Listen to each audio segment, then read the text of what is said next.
Mes turėjom gana ilgą pokalbį apie tą atsakomybę, kuri tenka Valstiečių žaliųjų sąjungai po šitų rinkimų. Ir pasidalinom tuo, ką mes matome, ką Jos ekscelencija prezidentė mato kaip didžiausias Lietuvos problemas.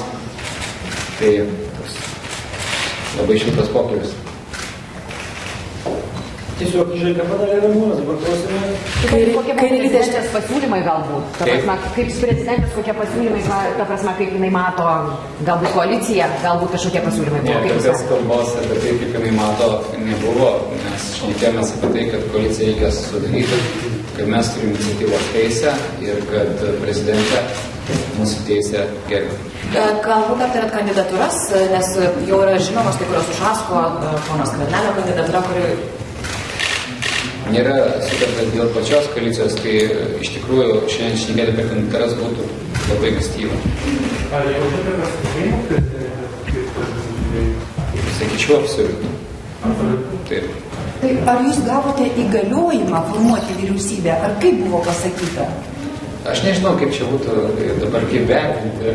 Bet prastai, mes tiesiog turim pasitikėjimą žmonių, pradėti galimas dėrybas dėl galimų koalicijų, tai konstituciškai numatyta ir mes kada turėsime tokius tai sprendimus, tada grįšime čia. Ar prezidentė vienodai įvertino jūsų potencialius partnerius, tiek socialdemokratus, tiek konservatorius? Mes kalbėjome apskritai apie politinę sistemą, apie tai, kas įvyko, kokie žmonių pasirinkimas yra, nekalbant apie potencialius kandidatus.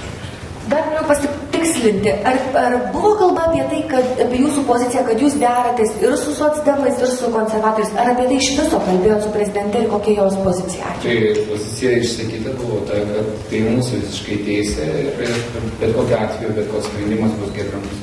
O tai, kad po jūsų šiandien ateina konservatoriai, nėra tam tikras požymis, su kuo visgi labiau būtų linkusi prezidentė jūs matyti? Tai nėra joks požymis.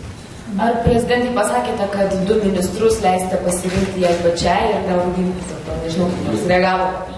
Jūs tai ištransliavot ne vieną sykį iš mūsų debatų ir taip toliau, kad tos paties krašto apsaugos ministerijos, užsienio reikalų ministerija, kad tai yra labai svarbios.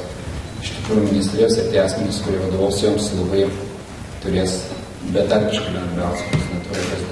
O šiandieninio susitikimo, kaip patys manote, ar bus tas bendradarbiavimas su prezidentūra konstruktyvus, dialogas geras? Aš galiu pasakyti vieną, kad iš tikrųjų manau, kad mes įrašysim naują kokybišką puslapį bendradarbiavimą Seimo, vyriausybės ir prezidentūros. Ar svarstėte ministro pirmininko kandidatūras galima? Ne, mes šiandien nesvarstėm tą dalykų, nes tiesiog dėl koalicijos nėra niekas. Prezidentė pripažįsta, kad teisė vykti ministro pirmininko kandidatūrą, jinai tą teisę, bet iš principo tai bus Valstiečių žaliųjų srityje. Jinai gerbė tautos pasirinkimą ir mums pasakė, kad mes turime iniciatyvos iš šitą teisę.